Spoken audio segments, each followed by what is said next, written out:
It's track reviews. Hi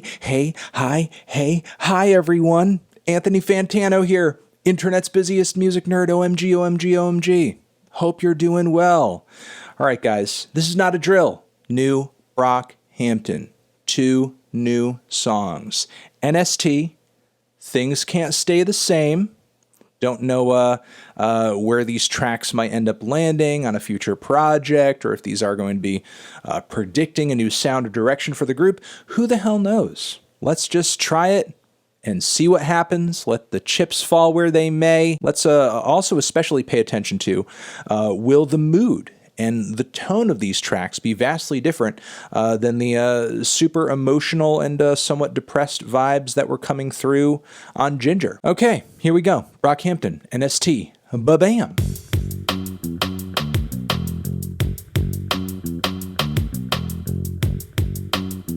Okay, N.S.T, a lot of interesting things to say about that track.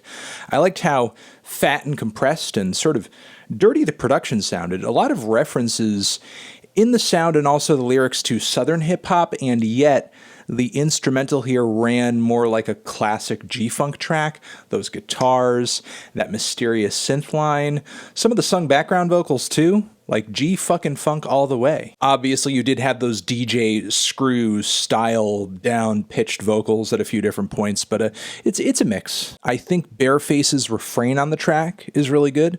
Big trauma, stone cold stunner, shotgunner, hot like summer.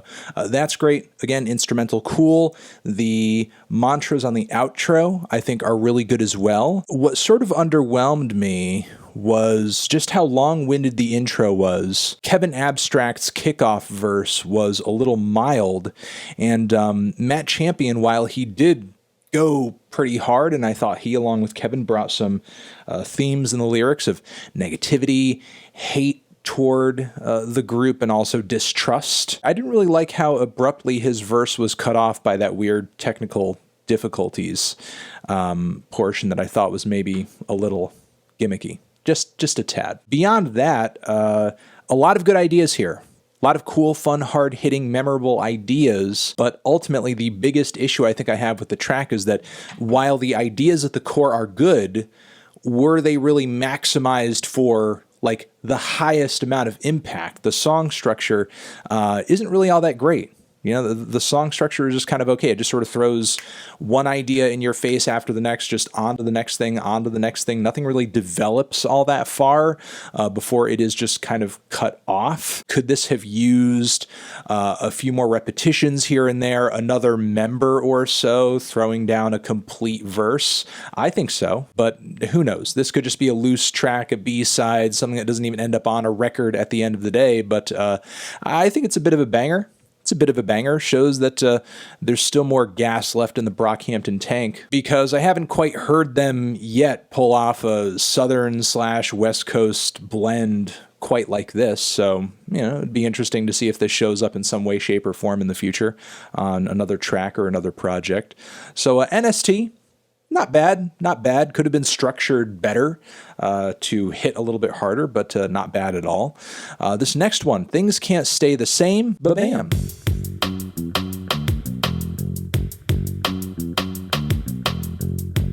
Okay. Thought that one was pretty good too. There were aspects of that one I enjoyed more than the previous track. This one felt even more like just kind of a spare one.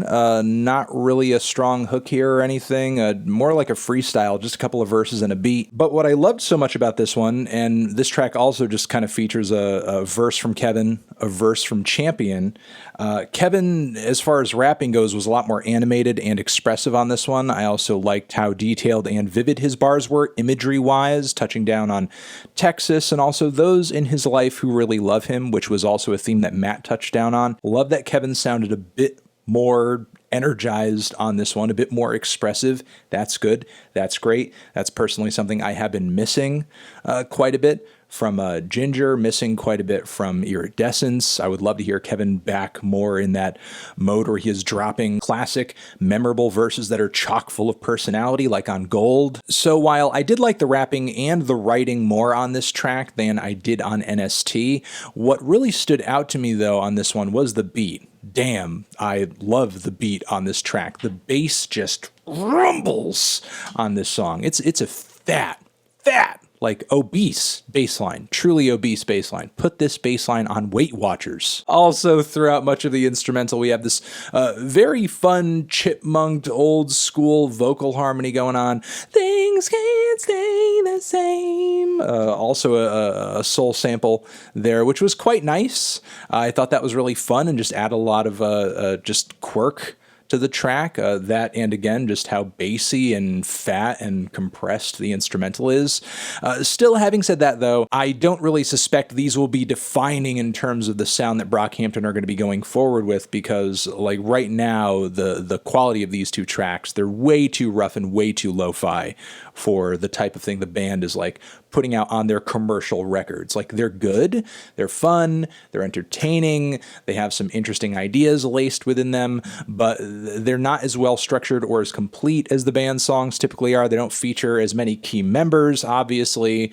So I'm not like, banking on these tracks being like what is going to bring us into the next chapter of the group's career is what I'm saying. But as far as like material that's just being thrown out there to hold us over, it sounds good. It sounds great. It's awesome to get a wellness check from the boys and just know that they're still here, still sounding good, still staying creative. Let me know what you thought of these tracks. Did you love them? Hate them? Why? What do you think I should review next? Over here next to my head is another video that you can check out. Hit that up or the link to subscribe to the channel. Anthony Fantano, Brockhampton, forever.